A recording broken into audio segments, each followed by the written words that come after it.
Welcome to प्रशासन academy. मी Hanuman Shinde. Last लेक्चरमध्ये आपण भारतीय राज्यघटनेच्या निर्मितीवर काय करत होतो, चर्चा करत होतो. आणि भारतीय राज्यघटनेच्या निर्मितीवर चर्चा करत असताना कामकाज या मुद्द्यावर आपण चर्चा केली. आज आपण चर्चा करणार आहोत संविधान सभेतील रचनेतील जे बदल आहेत त्या बदलावर काय करणार आहोत, चर्चा करणार. मग संविधान सभेतले जे बदल आहेत, बदल कधीपासूनचे, तर सुरुवातीला जी संविधान सभा स्थापन झाली म्हणजे कॅबिनेट मिशन पासून, त्याच्यानंतर सार्वभौम संस्था म्हणून आणि ती तात्पुरती संसद म्हणून काम करत असेल, तर हा जो संविधान सभेच्या रचनेतील जो बदल आहे त्या बदलावर आपल्याला काय करायचे आहे, चर्चा करायची आहे. तर तो कशा पद्धतीचा बदल झाला तो आपल्याला पाहायचा आहे. तर संविधान सभेच्या रचनेमधला जो बदल आहे, कारण की ही जी संविधान सभा आहे आपण बघितलं की ही संविधान सभा जे की कॅबिनेट मिशनच्या शिफारशीनुसार काय करण्यात आली होती, स्थापन करण्यात आली होती. 9 डिसेंबर 1946 ते 14 ऑगस्ट 1947 या कालावधीमध्ये संविधान सभा त्रिमंत्री योजनेच्या स्वरूपाला म्हणजे त्याच्या अधीन राहून काय करायची, काम करायची. मग 14 ऑगस्टला काय झाली ही संविधान सभा, काय झाली, सार्वभौम झाली. मग 14 ऑगस्ट 1947 ते 26 नोव्हेंबर 1949 या कालावधीमध्ये ती पूर्णतः सार्वभौम होती आणि स्वतंत्र होती. ठीक आहे. आणि त्याच्यानंतर 26 नोव्हेंबर 1949 ते मे 1952 या कालावधीमध्ये तिचं स्वरूप हे दोन प्रकारचं होतं. एक सभा म्हणून काम करत असताना जिथं की घटना निर्मितीचं काय केलं जाईल, काम केलं जाईल, तिथं जे काय आहे डॉक्टर राजेंद्र प्रसाद हे काय असतील, अध्यक्ष असतील. आणि तात्पुरती संसद म्हणून काम करीत असेल तर त्यावेळेस कायदे मंडळाचं काम जे आहे ते ग.बा. मावळकर म्हणजे GU मावळकर काय असतील तर ते काम करतील. हा जो आहे तो आयोगाने या संविधान सभेच्या स्वरूपामध्ये रचनेमध्ये झालेला जो बदल आहे त्या बदलावर काय करण्यात आली होती, वाक्य तयार करून आयोगाने काय केली होती, वाक्य विचारलेली आहेत. म्हणून बघा संविधान सभेच्या रचनेत जो बदल झालेला आहे तो बदल कसा आहे. संविधान सभा कॅबिनेट मिशनच्या शिफारशीनुसार स्थापन झाली म्हणजे पहिलं अधिवेशन जे सुरू झालं 9 डिसेंबर 1946 ते 14 ऑगस्ट 1947 पर्यंत संविधान सभा ही कुणाच्या अधीन राहून काम करायची, तर ही कॅबिनेट मिशन त्रिमंत्री योजनेच्या. त्याच्यानंतर 14 ऑगस्ट 1947 ते 26 नोव्हेंबर म्हणजे घटना ज्या दिवशी स्वीकारली त्या दिवशी सभेला काय मिळालं, सार्वभौमत्व मिळालं आणि स्वतंत्र सभे जे काय आहेत याला कायदे मंडळाचा सुद्धा काय झाला, दर्जा प्राप्त झाला. आणि पुढे 26 नोव्हेंबरला ज्यावेळेस घटना काय झाली, लागू जे की स्वीकारण्यात आली ते मे 1952 पर्यंत, कारण की 17 एप्रिल 1952ला काय करण्यात आली, संपुष्टात आली तात्पुरती संसद म्हणून. आणि मग तात्पुरती संसद म्हणून काम करत असताना त्या जे की आहे ती संपुष्टात आली. ठीक आहे. लक्षात आलं का. तर हा झाला संविधान सभेच्या रचनेतील काय झाला, बदल झाला. आता आपल्याला अशा मुद्द्यावर चर्चा करायची आहे की ते संविधान सभेचं कामकाज चालू असताना कुठल्या व्यक्तीने काय म्हटलं, काय आहे, या वस्तुनिष्ठ मुद्दे आहेत. इथे खूप स्वरूपामध्ये जास्त स्वरूपात संकल्पना नाहीये, म्हणून ह्या ज्ञानाच्या आधारावर वन लाईनवर काय आहे आपल्याला चर्चा करायची आहे. कारण की काही वाक्य आहेत, काही मतं आहेत, काही शिफारशी आहेत. या ज्या शिफारशी आहेत त्या शिफारशी आपल्याला काय झालं, कुणाचं काय मत होतं, या सगळ्या गोष्टीवर आपल्याला महत्त्वाच्या तरतुदीवर काय करायची, चर्चा करायची.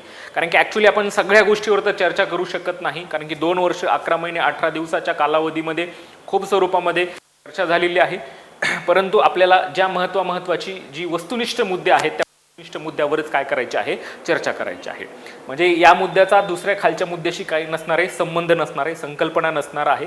म्हणून हा जे काय आहे थोडंसं आपल्याला हा मुद्दा शिकत असताना थोडंसं वेगळं वाटू शकतं, परंतु इथे प्रश्न तुम्हाला सापडतील आणि ते वन लाईन जे की आहे ते सेंटेन्स आधारावर, म्हणजे हे एक वाक्य, उदाहरणार्थ घटनेचं सर्वात वादग्रस्त कलम कुठलं होतं, सुरुवातीला 31 हे सर्वात घटनाचं होतं, त्यानंतर 44वे, त्यानंतर 370 अशी ही वादग्रस्त विधानं होती, म्हणजे वादग्रस्त काय होती, कलम होती. मग हे जे वाक्य आहे हे त्या वाक्यापुरतंच काय आहे, मर्यादित आहे. पण म्हणूनच आपण या मुद्द्याला जे काय आहे वस्तुनिष्ठ जे मुद्दे आहेत घटना समितीमधले ती आपण बाजूला काढलेली आहेत आणि त्याच्यावर आपल्याला सर्वसमावेशक पद्धतीने फक्त परीक्षाभिमुख पद्धतीनेच काय करायची, चर्चा करायची आहे.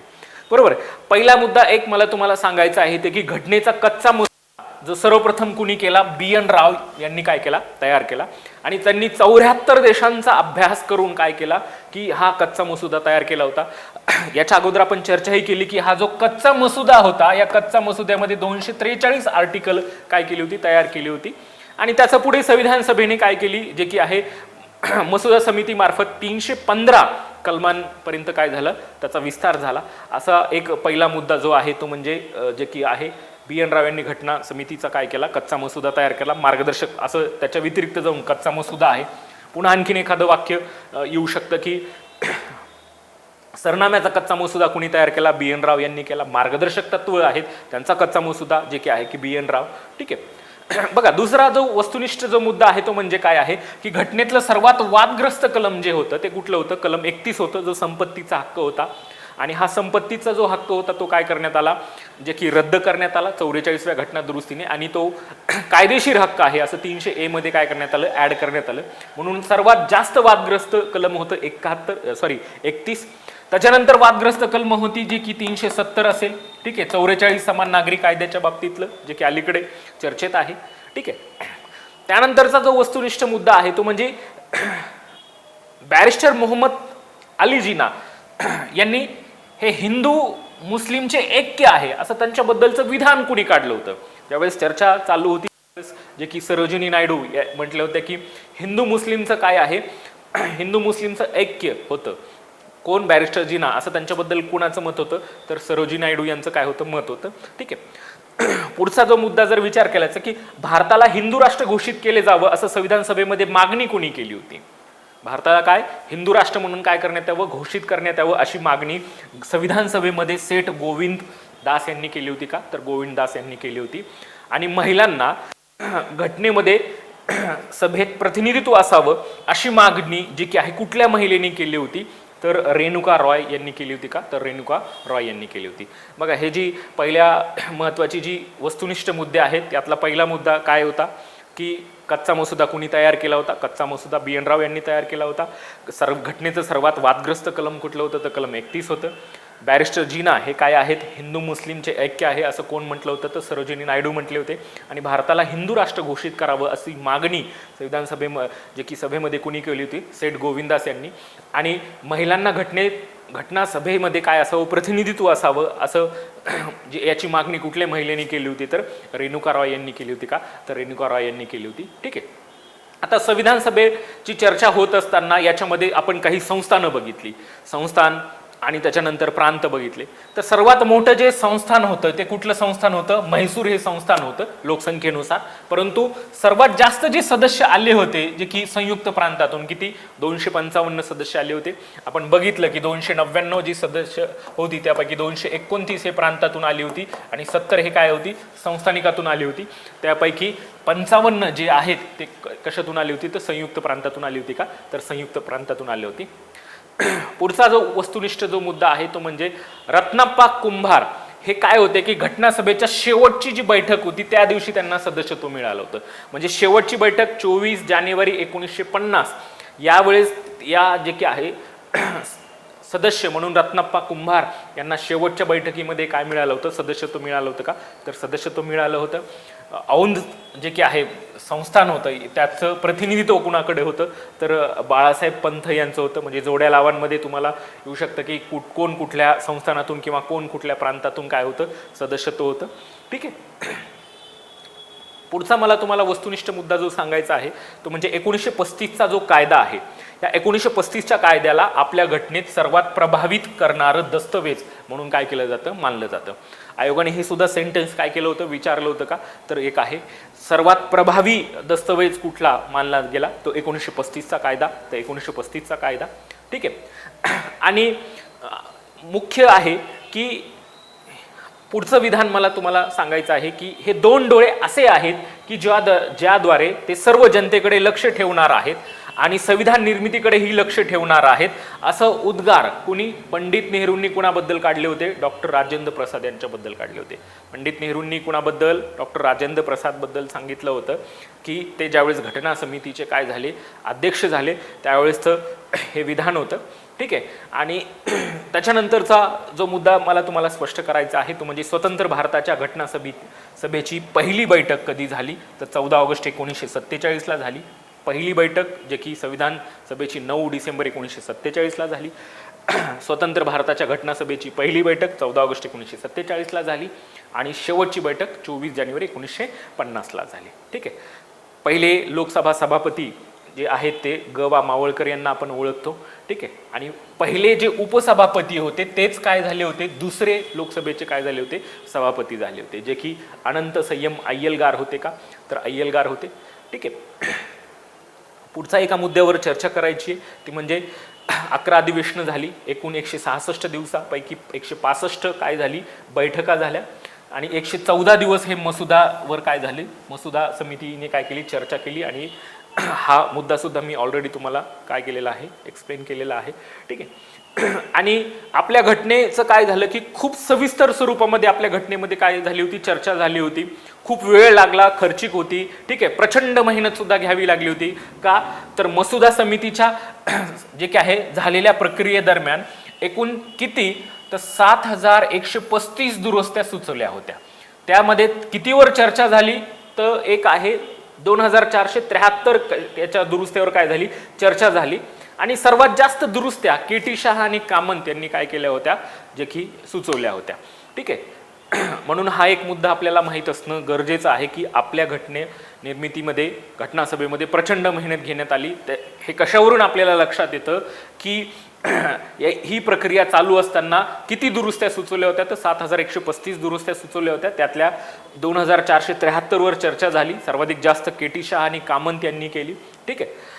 ज्यावेळेस आपला राष्ट्रध्वज स्वीकारण्यात आला आणि राष्ट्रध्वज स्वीकारण्यात येत असताना व्यंकय्या यांनी सर्वाधिक जास्त काय केले होते, प्रस्ताव दिले होते 30, जे की त्यांचाच जे की आहे प्रस्ताव स्वीकारण्यात आला, की त्यांचाच पर्याय होता, तोच पर्याय स्वीकारण्यात आला, ठीक आहे. जे की काही जणांचं मत मी सांगितल्याप्रमाणे स्वस्तिक असावं, गांधीजींचं मत होतं की चरखा असावा, ठीक आहे. फ्रँक अँथोनी यांनी घटनासभेमध्ये दारूबंदीच्या निर्णयाला काय केला होता, विरोध केला होता. ज्यावेळेस चर्चा चालू होती कशाची, संविधान सभेमध्ये दारूबंदी करावी म्हणून चर्चा होती. परंतु फ्रँक अँथोनी, कारण की हे ख्रिश्चन समाजाचे होते आणि ख्रिश्चन समाजामध्ये वाईनला एक महत्त्व आहे. पुन्हा आदिवासी सदस्य मुंडा यांनी सुद्धा काय केलं होतं, विरोध केला होता. कारण की आदिवासी समाजामध्ये ते मोहाची दारू या ज्या काही गोष्टी आहेत हे त्यांच्या उत्पन्नाचं साधन किंवा हे त्यांच्या दैनंदिन जीवनातलं साधन असल्यामुळे आणि जे की आहे फ्रँक अँथोनी यांनी सुद्धा काय केला होता, विरोध केला होता का, तर विरोध केला होता. पुढच्या मला तुम्हाला काही वस्तुनिष्ठ बाबी सांगायच्या आहेत. त्यामध्ये के.टी. शहा हे संविधान सभेच्या निवडणुकांमध्ये डॉक्टर राजेंद्र प्रसाद यांच्या विरोधात काय झाली होती, सर्वाधिक मतं मिळाली होती. म्हणजे के.टी. शहांना संविधान सभेच्या निवडणुकामध्ये सर्वात जास्त मतं कुणाला मिळाली होती, तर सर्वात जास्त मताने संविधान सभेमध्ये कोण जे की आहे निवडून आलेलं होतं, तर डॉक्टर राजेंद्र प्रसाद यांना. आणि त्याच्यानंतर कुणाला जे की सर्वात जास्त मतं होती, तर के.टी. शहा यांना होती, ठीक आहे. आणि के.टी. शहा हे कुठल्या प्रांतातून आलेले होते, तर ते मुंबई प्रांतातून आलेले होते, ठीक आहे. ते समाजवादी नेते होते, सक्रिय नेते होते, ठीक आहे. आणि के.टी. शहांनी पहिली जी राष्ट्रपतीची निवडणूक आहे, पहिल्या राष्ट्रपतीच्या निवडणुकीला डॉक्टर राजेंद्र प्रसाद यांच्या विरोधामध्ये उभा राहणारी व्यक्ती म्हणजे कोण होती, तर के.टी. शहा होती. आणि तिथे त्यांना त्या काळामध्ये 1,00,000 मतं काय होती, मिळाली होती का, तर 1,00,000 काय होती, मतं मिळाली होती. म्हणून के.टी. शहाबद्दल आणि कामंतबद्दल काही चर्चा आपण थोड्या स्वरूपामध्ये करू. की सर्वात जास्त दुरुस्त्या सुचवल्या होत्या त्या कुणी सुचवल्या होत्या, तर के.टी. शहा आणि कामंत यांनी सुचवल्या होत्या. सर्वात सक्रिय सदस्य म्हणून कोणाला ओळखलं जातं, अशा पद्धतीचा सुद्धा प्रश्न होता. तो सर्वात सक्रिय सदस्य म्हणून कोण होते, तर के.टी. शहा आणि कोण होते, कामंत होते का, तर कामंत होते. आणि फंडामेंटलच्या भागात पदव्याच्या निर्मूलनाबाबत सुद्धा तरतूद असावी अशी सुद्धा सूचना कुणी केली होती, तर के.टी. शहा आणि कामंत यांनी केली होती. म्हणजे फंडामेंटल आहे ते पदव्याच्या निर्मूलनाबाबतची तरतूद होती, ती सुद्धा तरतूद त्यांनी काय केली होती, सुचवली होती का, तर त्यांनी सुचवली होती. मग त्यांनी कुठल्या सूचना केल्या होत्या, त्यांनी कुठल्या शिफारशी केल्या होत्या, कुणी, के.टी. शहा आणि कामंत यांनी. तर त्यांनी सांगितलं होतं की पहिली त्यांनी केलेल्या ज्या सूचना होत्या संविधान सभेमध्ये त्या आपण बघू, कारण की त्यावेळेस नव्हत्या, परंतु आज काही कालावधीनंतर त्या तरतुदी हळूहळू आपल्या घटनेमध्ये आलेल्या आहेत का, तर आपल्या व्यवस्थेमध्ये आलेल्या आहेत का, तर व्यवस्थेमध्ये आलेल्या आहेत. त्यांनी ज्या सूचना केल्या होत्या त्यातली पहिली सूचना त्यांनी केली होती की भारतात अमेरिकेच्या धर्तीवर अध्यक्षीय लोकशाही काय करावी, स्वीकारावी. के.टी. शहा यांचं मत होतं, परंतु बी.आर. आंबेडकरांनी याला काय केला होता, विरोध केला होता. बी.आर. आंबेडकरांचं म्हणणं होतं की अध्यक्ष ही आपल्यासाठी नवीन आहे, कारण की संसदीय ऑलरेडी आपल्याकडे ही चालू आहे आणि अचानक हे पूर्ण स्ट्रक्चर बदलणं म्हणजे ते आपल्याला काय करणार नाही, ती आपली व्यवस्था व्यवस्थित चालणार नाही, असे बरेचसे कारणं त्यांनी सांगितले होते. हे प्रमुख कारण होतं. म्हणून त्यांनी सुचवलं होतं की काय असावी की अध्यक्षीय प्रणाली, अध्यक्षीय लोकशाही असावं. मग के.टी. शहा आणि कामंत यांनी म्हटलं की मग संसदीय हे करायची आहे, तर आपल्याला स्वातंत्र्य मिळून काय फायदा? जे इंग्रजांनी केलेलं आहे, जी प्रणाली आहे, जी चालवली आहे, तीच आपण काय करत आहोत, पुढे चालवत आहोत. म्हणून त्यांनी कशासाठी, लोकशाही याच्यासाठी काय होते, अध्यक्षीय लोकशाहीसाठी काय होते, आग्रही होते. त्यांनी दुसरी शिफारस केली होती के.टी. शहा यांनी की मंत्रिमंडळ सदस्याची जी निवड जी काय आहे, मंत्रिमंडळ सदस्य आहे त्या सदस्यांची निवड संसद सदस्यांनी आपल्यामधून प्रमाणशील म्हणजे एकल संक्रमण पद्धतीतून करावी आणि त्यातूनच काय करण्यात यावा, पंतप्रधान काय करण्यात यावा, निवडण्यात यावा. अशा पद्धतीची त्यांनी शिफारस होती. जास्त स्पष्टीकरणात याच्यासाठी जात नाही आपण की फक्त त्या वस्तुनिष्ठ आहेत. पुढे प्रकरण शिकल्यानंतर आपल्याला बघायच्याच आहेत गोष्टी. ठीक आहे. त्यानंतरची जी शिफारस आहे ती म्हणजे लोकसभेच्या एका सदस्याविरुद्ध, म्हणजे लोकसभा आहे त्याच्या एका सदस्याविरुद्ध अविश्वासाचा ठराव आणता यावा. जसा की अमेरिकेमध्ये आणता येतो का, तर अमेरिकेमध्ये एका सदस्याच्या विरोधात काय करता येतो, अविश्वासाचा ठराव आणता येतो एका मंत्र्याच्या विरोधात. आपल्याकडे आणता येत नाही. ठीक आहे, पण आणण्यात यावा अशा पद्धतीची जी शिफारस आहे, ही शिफारस सुद्धा कुणी सुचवली होती, तर के.टी. शहा आणि कामत यांनी सुचवली होती. आणि भारताची न्यायपालिका, पुढची शिफारस की सूचना की भारताची न्यायपालिका शक्य तेवढ्या प्रमाणात ती काय असावी, अमेरिकेच्या धर्तीवर असावी का, तर अमेरिकेच्या धर्तीवर असावी. आपण एकेरी न्याय व्यवस्था जी स्वीकारलं आहे ते आपण अमेरिकेकडूनच स्वीकारलेलं आहे, आपण ब्रिटनकडून स्वीकारलेलं नाहीये. ब्रिटनकडून का स्वीकार, की ती नियंत्रणाखाली येते आणि अमेरिकेमध्ये येत नाही. म्हणून कायदेमंडळ आणि न्यायमंडळ हे काय आहे, स्वतंत्र आहे, ही आपली यंत्रणा आहे. ठीक आहे, ती आपण अमेरिकेचीच काय केलेली आहे, स्वीकारलेली आहे. त्यांचा कलम 29ला काय होता, विरोध होता. म्हणजे फंडामेंटल राईट्स मधला जो सांस्कृतिक जो हक्क आहे, शैक्षणिक आणि सांस्कृतिक, याच्यामध्ये कलम 29 नुसार तुम्ही तुमची भाषा संस्कृती काय करू शकता, जतन करू शकता. तर या ज्या कलम 29ला त्यांचा काय होता, विरोध होता का, तर विरोध होता. बघा के.टी. शहा यांनी ज्या काय केलेल्या आहेत, के.टी. शहा यांनी ज्या केलेल्या ज्या सूचना होत्या त्याच्यामध्ये काय, US धर्तीवर अध्यक्षीय लोकशाही असावं, मंत्रिमंडळ सदस्याची निवड ही कशी व्हावी, संसद सदस्यांनी आपल्यातून एकल संक्रमण पद्धतीने करावी, लोकसभेच्या एका सदस्याच्या विरुद्ध अविश्वासाचा ठराव आणता येईल का, आणता यावा, न्यायपालिका ही कशाच्या आधारावर असावी, जास्तीत जास्त US आधारावर असावी. आणि कलम 29ला त्यांनी काय केला होता, विरोध केला होता का, तर विरोध केला होता.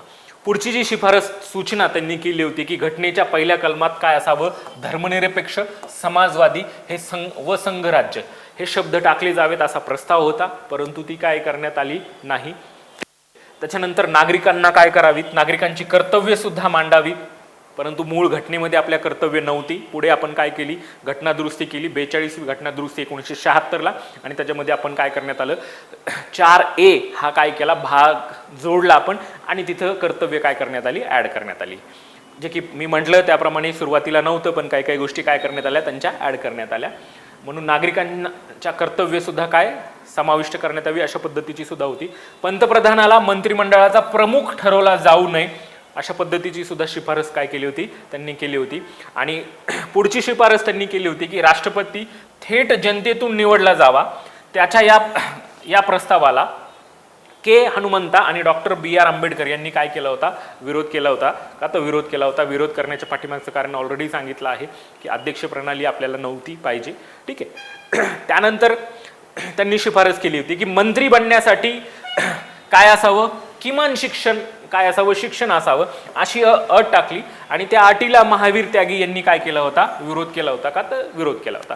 आता जर विचार केला तर गव्हर्नमेंट त्या गोष्टीवर काय करत आहे, विचार करत आहे की किमान मंत्री बनण्यासाठी किमान एज्युकेशन असावं अशा पद्धतीची सुद्धा शिफारस त्यांनी केली होती. आणि मंत्र्यांना पुढची शिफारस केली त्यांनी की मंत्र्यांना आपली संपत्ती जाहीर करण्याचं बंधन टाकण्यात यावं, जे की अलीकडे काय करण्यात आलं आहे, हे स्वीकारण्यात आले आहे.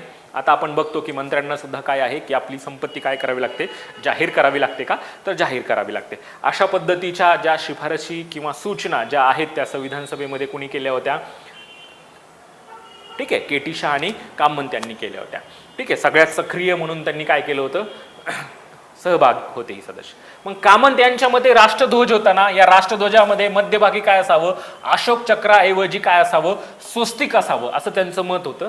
आणि अशोक चक्रामध्ये स्वस्तिक दाखवलं जावं एक मुख्य असं त्यांचं मत होतं. आणि गांधीजींचं मत होतं, मी सांगितल्याप्रमाणे काय आहे की ते चरखा असावा का, तर चरखा असावा असं त्यांचं मत होतं. ठीक आहे.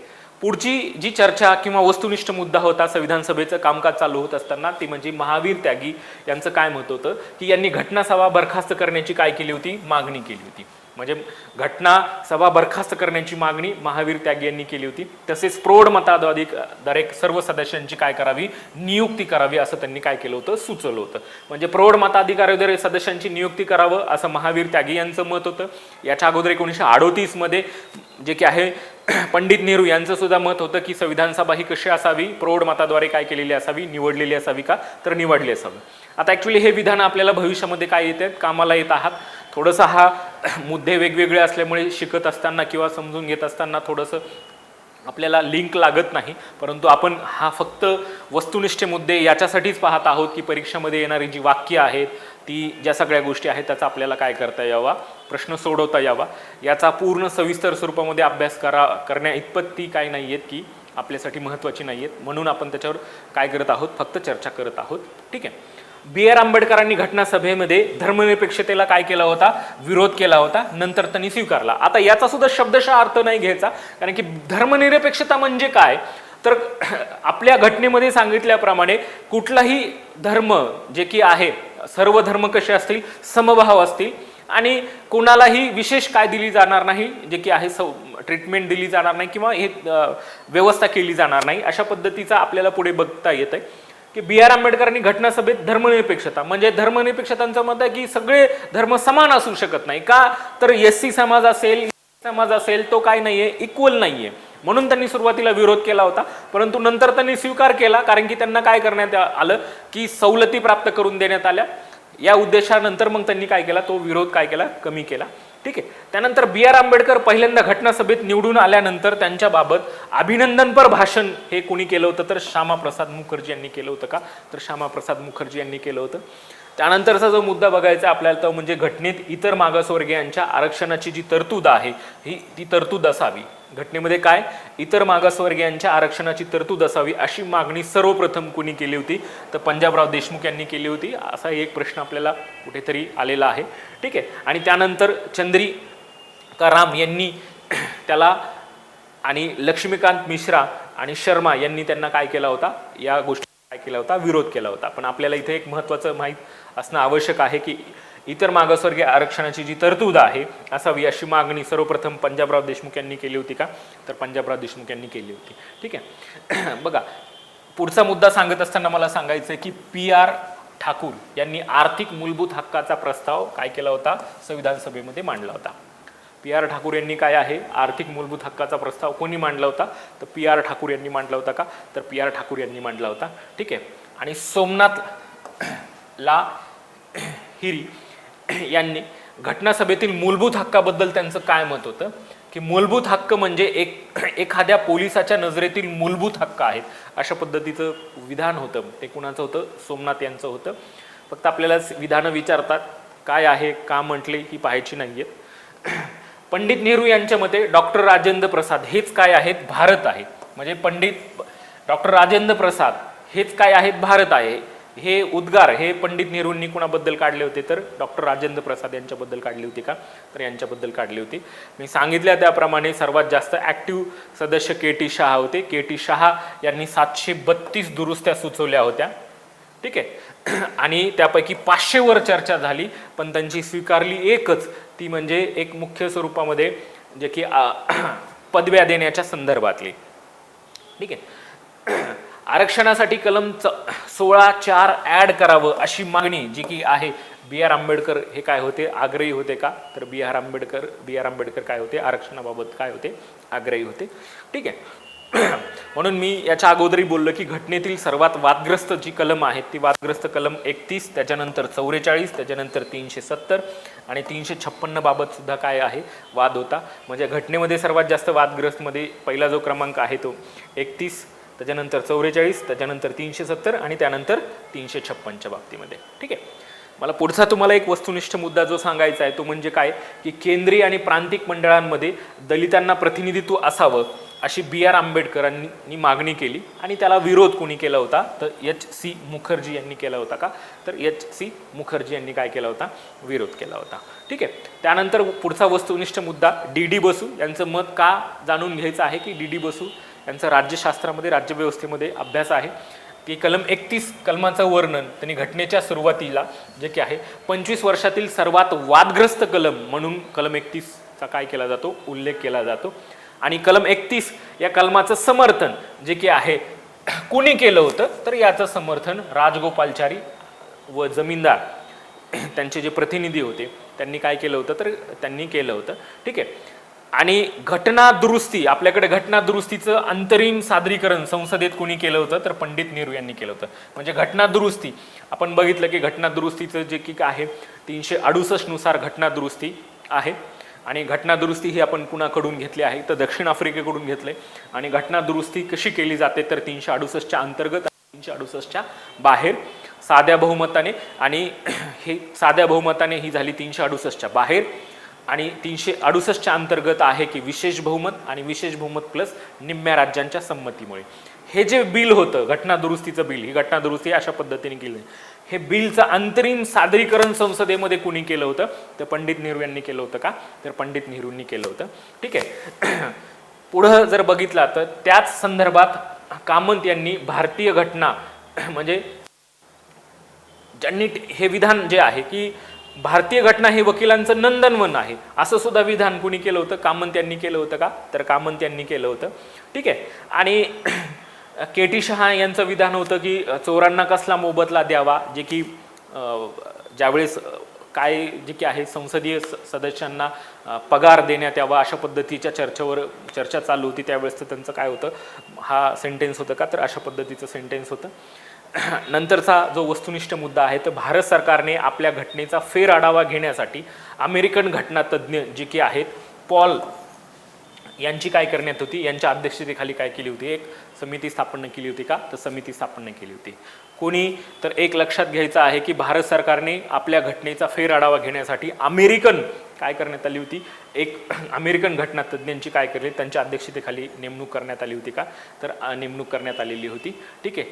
CJA हे घटनेतील सर्वात महत्त्वाचे अधिकारी आहेत असं कोणीही म्हटलं होते, तर B.R. आंबेडकर म्हटले होते का, तर B.R. आंबेडकर म्हटले होते. ठीक आहे. त्याच्यानंतरचा जो मुद्दा येतो वस्तुनिष्ठ म्हणजे B.N. राव यांनी पहिला कच्चा मसुदा हा जानेवारी 1946 मध्ये काय केला होता, बनवला होता का, तर तो बनवला होता. आणि मे 1947ला घटनासभेला तो काय केला होता, सादर केला होता. आणि तो पुढे मग मसुदा समितीकडे गेला, जी की मसुदा समिती 29 ऑगस्ट 1947ला काय झाली, स्थापन झाली. आणि मग घटना आपण बघितलं पुढे मसुदा समितीवर आपण पुढे सविस्तर स्वरूपामध्ये काय करणार आहोत, चर्चा करणार आहोत का, तर चर्चा करणार आहोत. ठीक आहे. नंतर प्रांतिक विधिमंडळ सदस्यांचे मते जाणून घेण्यासाठी एक त्यांनी काय केलं होतं, 27 प्रश्नांची B.N. राव यांनी काय केली होती, प्रश्नावली तयार केली होती. कुणी, B.N. राव यांनी. कशाची, जो कच्चा ड्राफ्ट तयार केला, तो कच्चा ड्राफ्ट केल्यानंतर काय केलं की प्रांतिक विधिमंडळ आहेत, या प्रांतिक विधिमंडळाच्या सदस्यांची मतं जाणून घेण्यासाठी एक 27 प्रश्नांची त्यांनी काय केली होती, प्रश्नावली बनवली होती B.N. राव यांनी. आणि त्याकडे घटनासभेतले जे सदस्य आहेत त्या सदस्यांनी दुर्लक्षित केलं. फक्त श्यामाप्रसाद मुखर्जी आणि K.M. पन्नीकर यांनीच ती 27 प्रश्नांची जी की आहे प्रश्नावली आहे ती काय दिली होती, भरून दिली होती का, तर भरून दिली होती. ठीक आहे. त्याच्यानंतरचा जो वस्तुनिष्ठ मुद्दा आहे तो म्हणजे शोषणाविरुद्धच्या हक्कात बालमजुरी वेठबिगारी निर्मूलन असावं असा मुद्दा सर्वप्रथम के.टी. शहा यांनी. तर बालमजुरी निर्मूलनाचा मुद्दा हा राजकुमारी अमृता कौर यांनी काय केला होता, संविधान सभेमध्ये मांडला होता का, तर संविधान सभेमध्ये मांडला होता. शोषणाविरुद्धच्या हक्कात जे की आहे बालमजुरी वेठबिगारी निर्मूलन असावं असं सर्वप्रथम मुद्दा जे की के.टी. शहा यांचं मत होतं. आणि बालमजुरी निर्मूलनाच्या मुद्द्यावर सुद्धा कोणी जे की आहे, जे की पहिल्या आरोग्यमंत्री म्हणून त्यांनी पुढे काय केलं, काम केलं, अशा जे की आहे कौर यांचं मत होतं का, तर यांचं मत होतं. ठीक आहे. पुढचा जो मुद्दा बघायचा आपल्याला, जो वस्तुनिष्ठ मुद्दा, मी पुन्हा वस्तुनिष्ठ मुद्दा याच्यासाठी उल्लेख करत आहे आणि ते फक्त आपल्यासाठी माहीत असावं आणि त्याची जी वाक्य येणार आहेत त्याच्या आधारावरची ती आपली प्रश्न जाऊ नये, हा त्याच्या पाठीमागचा उद्देश आहे. प्रौढ मताधिकाराचं तत्व स्वीकारलं पाहिजे हे मत कुणाचं होतं, तर K.N. मुन्शी यांचं होतं का, तर K.N. मुन्शी यांनी हे सभेत मांडलं होतं. तसेच मूलभूत हक्कामध्ये त्याला स्थान देण्यात यावं, म्हणजे प्रौढ मताधिकार हा काय असावा, मूलभूत हक्क असावा असं मत कुणाचं होतं, मुन्शी यांचं होतं का, मुन्शींचं होतं. पण नंतर प्रौढ मताधिकार हा काय करण्यात आला, आपला वैधानिक हक्क म्हणजे सध्या जो आहे तो कायदेशीर हक्क आहे, तो आपला मूलभूत हक्क नाहीये. पण मूलभूत हक्क असावा, प्रौढ मताधिकार हा काय असावा, मूलभूत हक्क असावा असं मत संविधान सभेमध्ये कुणाचं होतं तर के एन मुन्शी यांचं होतं का तर के एन मुन्शी यांचं होतं. शस्त्र बाळगलावे, भारतीयांना शस्त्र बाळगण्याचं काय असावं स्वातंत्र्य असावं आणि तो काय असावा मूलभूत हक्क असावा असं कोण म्हटलं तर डॉक्टर जे की आहे श्यामाप्रसाद मुखर्जी यांचं मत होतं का तर यांचं मत होतं. परंतु या मताला विरोध कुणी केला होता तर राजकुमारी जे की आहेत कौर यांनी काय केला होता त्यांना विरोध केला होता. आणि आदिवासी नेते जे की मुंडा आहे यांनी त्याला काय केलं होतं समर्थन दिलं होतं का तर त्याला काय केलं होतं समर्थन दिलं होतं. ठीक आहे. मी याच्यानंतर एक मुद्दा असा आहे की राजकुमारी कौर आणि हंसा मेहता यांनी एक प्रस्ताव मांडला होता की कोणत्याही व्यक्तीला म्हणजे कोणत्याही महिलेला काय हव्या त्या जोडीदाराशी म्हणजे पाहिजे त्या व्यक्तीशी काय करावा विवाह करण्याचा अधिकार असावा का तर अधिकार असावा. परंतु घटनेच्या सर्व पुरुष सदस्यांनी काय केलं एक मताने तो काय करण्यात आला फेटाळण्यात आला का तर फेटाळण्यात आला. हा एक मुद्दा आहे. ठीक आहे. त्याच्यानंतर पुढच्या वस्तुनिष्ठ मुद्दा जो आपल्याला बघायचा आहे की लारी एच लारी यांनी फंडामेंटल यादीत प्राथमिक शिक्षणाचा हक्क काय असावा समाविष्ट करण्यात यावा. म्हणजे एच लारी या सदस्याचं मत होतं की प्राथमिक शिक्षण हे कसं असावं मूलभूत हक्कामध्ये असावं. ते त्यावेळेस त्यांनी मांडलं होतं परंतु त्याला खूप वेळ लागला आपल्याकडे हे करायला म्हणून आपल्याकडे 21A मध्ये ते पुन्हा मूलभूत हक्कामध्ये काय करण्यात आलं जे की 86 अमेंडमेंटमध्ये 86वी घटना दुरुस्ती 2002 नुसार काय करण्यात आलं मूलभूत हक्कामध्ये काय करण्यात आलं त्याचा समावेश करण्यात आला का समावेश करण्यात आला. आणि फंडामेंटल राईटमध्ये माध्यम स्वातंत्र्याचा स्पष्ट उल्लेख करावा असा आग्रह सुद्धा दामोदर यांनी धरला होता का तर दामोदर या व्यक्तींनी धरला होता. आणि के टी शहांनी याला समर्थन दिलं होतं का तर समर्थन होतं. म्हणजे के टी शहाचं सुद्धा मत होतं की माध्यम स्वातंत्र्य जे आहे की हे स्पष्ट असावं का तर स्पष्ट त्याचा काय असावा उल्लेख असावा का तर उल्लेख असावा असं त्यांनी सांगितलं. आणि मार्गदर्शक तत्वाच्या अंमलबजावणीसाठी लक्ष ठेवण्यासाठी एक विशेष यंत्रणा असावी असं जो प्रस्ताव होता किंवा अशा पद्धतीचा प्रस्ताव कोणी बेगम रसूल त्या एकमेव मुस्लिम महिला सदस्य होत्या. बेगम रसूल यांचं मत काय होतं की मार्गदर्शक तत्वांच्या अंमलबजावणीसाठी एक स्वतंत्र वेगळी काय असावी यंत्रणा असावी का तर एक वेगळी स्वतंत्र काय असावी यंत्रणा असावी असं त्यांचं मत होतं. ठीक आहे. मार्गदर्शक तत्व आणि मार्गदर्शक तत्वाबाबतचा सुद्धा कच्चा मसुदा तयार हा कुणी केला होता बी एन राव यांनी तयार केला होता का तर बी एन राव यांनी केला होता. आणि जे की आहे मार्गदर्शक तत्व हे घटनेचा काय आहेत आत्मा आहेत असं जे की आहे सक्सेना यांचं म्हणणं होतं का तर सक्सेना यांचं म्हणणं होतं. ठीक आहे. आणि पुढचा जो मुद्दा जर मला तुम्हाला सांगायचा आहे तो म्हणजे नशाबंदी आणि दारूबंदीची तरतूद ही मार्गदर्शक तत्वामध्ये असावी महावीर त्यागी यांनी सुचवलं. परंतु मुंडा आणि फ्रँक अँथोनी यांनी त्याला काय केलं होतं विरोध केला होता का तर त्याला काय केला होता विरोध केला होता. पंडित भार्गव जे की आहे पंडित भार्गव यांनी घटनेत दूध देणाऱ्या ज्या गायी आहेत त्यांच्या वधावरून काय बंदी घालण्याची त्यांना काय करण्यात आली ती तरतूद करण्यात म्हणजे गो हत्या बंदी बाबतचा जी मागणी होती ती पंडित भार्गव यांनी केली होती. ठीक आहे. त्यामध्ये दुरुस्ती केली कोणी शेठ गोविंदास यांनी सर्व गो वंशावर काय करण्यावी बंदी घालावी आणि मुख्य म्हणजे ते मूलभूत हक्कामध्ये काय करावं त्यांना समाविष्ट करण्यात यावं मूलभूत हक्काबाबत असावी. पण त्याला विरोध केला. त्याला विरोध कुणी केला तर बी आर आंबेडकरांनी केला. कारण की मूलभूत हक्क हे फक्त मानवाच्या गरजेचे आहेत ते मूलभूतच हक्क असले पाहिजे म्हणून तो मानवापुरतेच मर्यादित असावेत ते पण त्यातली त्यात आपण मर्यादित केलेले आहेत म्हणून बी आर आंबेडकरांनी त्याला काय केला होता विरोध केला होता का तर विरोध केला होता. म्हणजे गोहत्या बंदीविषयी आग्रही कोण होतं तर पंडित भार्गव.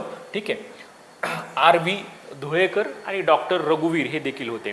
ठीक आहे. शेवटी मध्यमार्ग म्हणून त्याला आपण मार्गदर्शक तत्वामध्ये काय करण्यात आलेलं आहे समाविष्ट करण्यात आलेलं आहे का तर समाविष्ट करण्यात आलेलं आहे. ठीक आहे.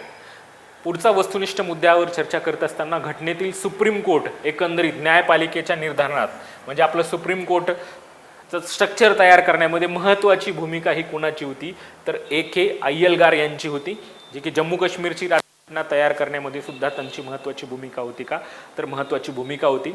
आणि सुप्रीम कोर्टाच्या रचना आणि शक्ती संदर्भात विचार करण्यासाठी घटनासभेच्या अध्यक्षांनी मद्रासचे जे हायकोर्टचे तत्कालीन न्यायमूर्ती एस वरंदाचार्य यांच्या अध्यक्षतेखाली सुप्रीम कोर्टासाठी एक तात्पुरती समिती काय केली होती नेमली होती. आणि त्या समितीमध्ये कोण होते A.K. अय्यर के.एन. मुन्शी हे सदस्य होते आणि घटनेतील सुप्रीम कोर्टाबाबत तरतुदी करण्यामध्ये महत्त्वाचा मसुदा तयार करण्यात आला होता तो सुप्रीम कोर्टाच्या संदर्भात. म्हणजे बघा पुन्हा हा महत्त्वाचा मुद्दा आहे की सुप्रीम कोर्टाची रचना कशी असावी त्याच्या शक्ती संदर्भात विचार करण्यासाठी अध्यक्षांनी हायकोर्ट तत्कालीन हायकोर्टाचे मद्रास हायकोर्टाचे न्यायाधीश यांच्या अध्यक्षतेखाली काय करण्यात आली होती, एक समिती नेमण्यात आली होती. त्या समितीमध्ये कोण होते, A.K. अय्यर आणि के.एन. मुन्शी यांचा समावेश होता का, तर यांचा समावेश होता. आणि म्हणून त्यांनी सुप्रीम कोर्टाचा मसुदा जो तयार झाला तर या समितीच्या अहवालाच्या आधारावरच करण्यात आला का, तर करण्यात आला. पुढचा मला वस्तुनिष्ठ मुद्दा सांगायचा आहे की सुरुवातीला आपल्या घटनेमध्ये ठरवलं होतं की आपल्या लोकसभेचा कार्यकाल हा किती वर्षाचा असावा, 3 वर्षाचाच असावा एवढाच नमूद होता. पण त्या कालावधीमध्ये आयरिशचे पंतप्रधान भारत दौऱ्यावर आले आणि ती झालेली जी गोष्ट आहे तीच त्यांनी सांगितली आणि त्यांच्या सल्ल्यानुसार काँग्रेसने पुन्हा बैठक घेऊन पंडित नेहरूंनी तो कार्यकाल किती वर्षाचा केला, 5 वर्षाचा केला. अशा पद्धतीचा ठराव त्यांनी सभेमध्ये मांडला आणि तो काय झाला, पुढे मंजूर झाला का, तर तो पुढे मंजूर झाला. ठीक आहे. पुढचा जो वस्तुनिष्ठ मुद्दा आहे उद्दिष्टांचा ठराव जो 22 जानेवारी 1947ला संमत झाला आणि त्यामध्ये प्रांतांना शेषाधिकार असावे असा विचार कुणाचा होता, तर पंडित नेहरू यांचा होता का, तर पंडित नेहरू यांचा होता. या उद्दिष्टांचा ठराव जो की आहे 13 डिसेंबर 1946ला मांडण्यात आला होता आणि तो मंजूर झाला आणि त्या उद्दिष्टांच्या ठरावाच्या आधारावरच आपल्याकडे काय आहे, उद्देशपत्रिका आली का, तर उद्देशपत्रिका आली. ठीक आहे. आणि एक प्रबळ केंद्र सरकार अस्तित्वात असावं, म्हणजे केंद्र हे प्रभावी आहे आणि एक प्रबळ केंद्र सरकार अस्तित्वात असावं असं कुणाचं मत होतं, B.R. आंबेडकरांचं मत होतं का, तर B.R. आंबेडकरांचं मत होतं. ठीक आहे. ही जी वस्तुनिष्ठ मुद्दे आहेत ही आपल्याला फक्त सेंटेन्स स्वरूपामध्येच पाहायची आहेत कारण की त्याची विधानं आपल्याला माहीत पाहिजेत. याच्या स्पष्टीकरणामध्ये आपल्याला जायचं नाही, हे मी पुन्हा पुन्हा याच्यासाठी सांगत आहे. आणि पुन्हा एक मुद्दा असं सांगतो की हे शिकत असताना आपल्याला थोडंसं बाजूला गेलोय का असंही वाटू शकतं, परंतु यातून आपल्याला खूप सारे सेंटेन्स विधानं सापडतात. आपल्याला आपल्या बऱ्याचशा संकल्पनासुद्धा क्लिअर होण्यासाठी याची काय होत आहे, आपल्याला मदत होत आहे. म्हणून केंद्रापेक्षा राज्यांना सर्वाधिक अधिकार मिळावेत आणि शेष अधिकार राज्याकडे असावेत, तसेच समोरती सूची घटनेतून रद्द करावी ही सूचना पंडित कोणी केली होती, हा प्रश्न होता, J.B. पंत यांनी केली होती. म्हणून घटक राज्याच्या स्वायत्व आहे त्याचे तारणहार म्हणून कुणाला ओळखलं जातं, असं आयोगाने जोडीमध्ये विचारलं होतं की घटक राज्याचे स्वायत्व त्याचे तारणहार कोण होते, तर J.B. पंत होते का, तर J.B. पंत होते. ठीक आहे. नंतरचा मुद्दा सांगायचा आहे की ग्रामीण स्थानिक स्वराज्य संस्थेच्या स्थापनेला जे की आहे कुणाचा विरोध होता, सुरुवातीला B.R. आंबेडकरांचा विरोध होता. ठीक आहे. आपल्याकडे 2च स्वरूपाचं शासन होतं, नंतर आपल्याकडे शासन आलं 73 आणि 74व्या घटना दुरुस्तीने. ठीक आहे. केंद्र प्रभावी पाहिजे. ठीक आहे. पण केंद्र प्रभावाला विरोध होता आणि केंद्र प्रभावाला विरोध कुणाचा होता, तर पंत यांचा होता, J.B. पंत, लोकनाथ मिश्रा यांचा होता, H.V. कामंत यांचा होता, M. बेग यांचा होता आणि K.T. शहा यांचं मत होतं की केंद्र प्रभावी आहे, तर केंद्र प्रभावी नाही, म्हणजे राज्यांना काय असावेत, अधिकार असावेत का, तर राज्य असावेत आणि केंद्र प्रभावी असावं असं मत संविधान सभेमधल्या कुठल्या सदस्यांचं होतं, तर लक्ष्मीकांत यांचं होतं. प्रसाद झेदी यांचं मत काय होतं की केंद्र काय असावं, तर प्रभावी असावं का, तर केंद्र प्रभावी असावं. आणि घटनेतील आणीबाणीच्या तरतुदीवर थेट विरोध हा कुणाचा होता, तर H.V. पाटसकर एकमात्र सदस्य होते की त्यांनी जे एमर्जन्सी आहे एमर्जन्सीच्या तरतुदीवर विरोध करणारी व्यक्ती. कारण की इथे हा प्रश्न विचारलेला आहे म्हणजे भविष्यामध्ये अशी विधानं किंवा जोड्या लावून आपल्याला विचारता येऊ शकतात, म्हणून त्या अँगलने आपल्याला काय करायचं आहे, या वस्तुनिष्ठ मुद्द्यावर काय करायचे, चर्चा करायची आहे. B.R. आंबेडकरांचं मत काय होतं की भारतीय संविधान हे संघराज्यात्मक आणि एकात्मिक आहे, म्हणजेच ते उभयलिंगी आहे अशा पद्धतीचं हे सुद्धा सेंटेन्स होतं की भारतीय संविधान हे संघराज्यात्मक आणि एकात्मिक असावं. हे मत कुणाचं होतं, तर B.R. आंबेडकरांचं होतं का, तर B.R. आंबेडकरांचं होतं. ठीक आहे. म्हणजेच ते काय असावं की शांततेच्या काळात संघराज्यात्मक आणि एमर्जन्सीच्या काळामध्ये ते काय असावं, एकात्मिक. म्हणजे संघराज्यात्मक हे आपल्याला व्यवस्था आहे, ज्या संकल्पना आहेत त्या संकल्पना आपल्याला पुढे व्यवस्थित स्वरूपामध्ये काय करायच्या आहेत, शिकायच्या आहेत का, तर शिकायच्या आहेत. जे नारायण अग्रवाल होते, श्रीमान नारायण अग्रवाल यांनी गांधीवादी एक मसुदा तयार केला होता. यांचा एक मसुदा होता. ठीक आहे. यांनी जो मसुदा तयार केला होता तो गांधीवादी मसुदा होता. घटनासभेला त्यांनी सादर सुद्धा केला होता. पण तो पुढे त्याचं पुस्तकात रूपांतर झालं, ते म्हणजे कुठलं, स्वाधीन भारत के लिए एक संविधान म्हणून हे प्रसिद्ध ग्रंथ आहे, जो की एक संविधान सभे म्हणजे संविधानासाठी एक त्यांनी काय केला होता, मसुदा तयार केला होता. कुणी, नारायण अग्रवाल यांनी. त्याचं पुढे पुस्तकात रूपांतर झालं, ते पुस्तक म्हणजे कुठलं, स्वाधीन भारत के लिए एक संविधान म्हणून प्रसिद्ध. आणि गांधीजींनी त्या पुस्तकाला काय दिलेली आहे, जी काय आहे प्रस्तावना दिलेली आहे का, तर प्रस्तावना दिलेली आहे. ठीक आहे. 1947ला M.K. गांधी यांनी हिंद स्वराज्य या पुस्तकेतून रामराज्याची काय केली होती, संकल्पना सर्वप्रथम. आपण नेहमी म्हणतो रामराज्य प्रस्थापित करायचंय, रामराज्य प्रस्थापित करायचंय, तर गांधीजींनी 1947 मध्ये हिंद स्वराज्य या पुस्तकेतून रामराज्याची काय केली होती, संकल्पना मांडली होती का, तर संकल्पना काय केली होती, मांडली होती. ठीक आहे.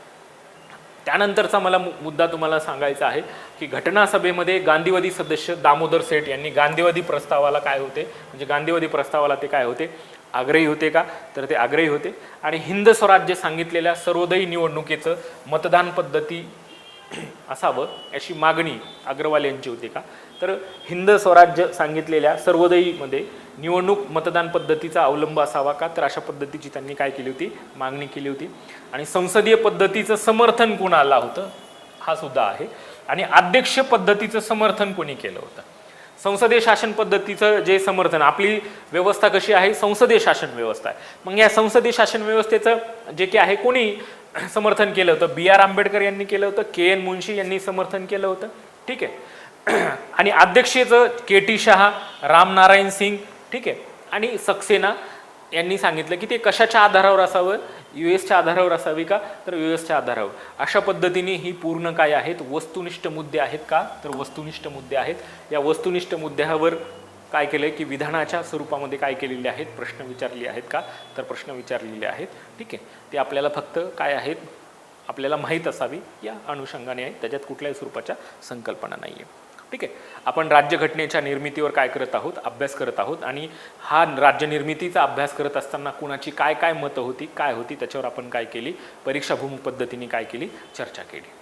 आता जो पुढचा मुद्दा जो शिकायचा आपल्या, कारण की भारतीय राज्यघटनेमध्ये शिकत असताना, राज्यनिर्मिती शिकत असताना आपण राज्यघटनेची निर्मिती पहिला मुद्दा शिकलो, दुसरा कामकाज शिकलो, तिसरा संविधान सभेतील रचनेतील बदल शिकलो, चौथा पुढचा मुद्दा की घटना समितीतील जे वस्तुनिष्ठ मुद्दे आहेत त्या वस्तुनिष्ठ मुद्द्याबद्दल आपण चर्चा केली.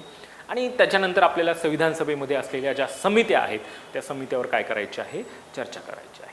मग समित्यांचा अभ्यास करत असताना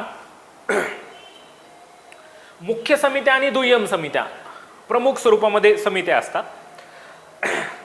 आणि सर्वसाधारण समित्यांचे प्रकार जर बघितलं घटनेमध्ये, तर कार्यपद्धतीविषयक व्यवहार करणाऱ्या समित्या आणि विशिष्ट व्यवहाराबाबतच्या समित्या, असं हे समित्यांचं काय करता येऊ शकतो, वर्गीकरण करता येऊ शकतं. आपल्याला सर्वसमावेशक पद्धतीने काय बघायचे, समित्या बघायच्यात. त्या समित्या एक आहे, समित्यांचं कुठली समिती, त्याचे अध्यक्ष कोण आणि सदस्य, एवढ्याच मुद्द्यावर आपल्याला विचार करायचा. आणि एखादी जी महत्वाची समिती आहे त्या समितीचा फक्त कालावधी बघायचा आहे. बरोबर आहे. म्हणून पहिली जी समिती आहे ती म्हणजे कुठली, संघराज्य अधिकार समिती. या संघराज्य अधिकार समितीचे अध्यक्ष कोण होते, तर पंडित नेहरू होते. आणि सदस्य संख्या किती होती, तर 9 होती. ठीक आहे. दुसरी समिती जी आहे ती संघराज्य समिती, संघराज्य घटना समिती, त्याचे सुद्धा अध्यक्ष कोण होते, पंडित नेहरू. सदस्य संख्या किती होती, तर 15 होती. बघा, पहिली जी समिती आहे ती संघराज्य अधिकार समिती, त्याचे अध्यक्ष कोण होते, तर पंडित नेहरू. सदस्य संख्या किती आहे, 9. दुसरी जी की संघराज्य घटना समिती होती, त्याचे अध्यक्ष पंडित नेहरू, त्याची सदस्य संख्या किती, 15. तिसरी जी महत्वाची समिती होती ती म्हणजे प्रांतिक घटना समिती. या प्रांतिक घटना समितीचे अध्यक्ष कोण होते, सरदार वल्लभभाई पटेल. याची सदस्य संख्या किती होती, तर 25 होती का, तर 25 होती. विधान विचारत असताना विचारलेले आहे की संघराज्य समितीचे अध्यक्ष, संघराज्य समितीचे अध्यक्ष पंडित नेहरू होते. संघराज्य अधिकार समितीचे अध्यक्ष सरदार वल्लभभाई पटेल होती. चुकीचं विधान, बरोबर विधान. ठीक आहे. ठीक आहे. त्याच्यानंतर मसुदा समिती, प्रारूप समिती, त्याचे अध्यक्ष कोण होते, B.R. आंबेडकर होते. आणि B.R. आंबेडकर जे की आहे याच्यामध्ये सदस्य किती होते, 7 होते. आणि ही समिती स्थापन कधी झाली, आणि 29 ऑगस्ट 1947 ते 17 नोव्हेंबर 1949 या कालावधीमध्ये या समितीने काय केलं, काम केलं का, तर या समितीने काय केलं, काम केलं. बघा, या महत्त्वाच्या काय आहेत, 4 समित्या आहेत. त्याच्यानंतर पुढच्या ज्या समित्या आहेत, पुढच्या समित्यांबद्दल ही महत्त्वाची समिती की मूलभूत अधिकार आणि अल्पसंख्यात्मक आणि आदिवासी व अंतर्भूत न केलेले जे क्षेत्र आहे त्याच्याबद्दलची सल्लागार समिती होती. त्या समितीचे अध्यक्ष कोण होते? सरदार वल्लभभाई पटेल होते का? तर सरदार वल्लभभाई पटेल होते.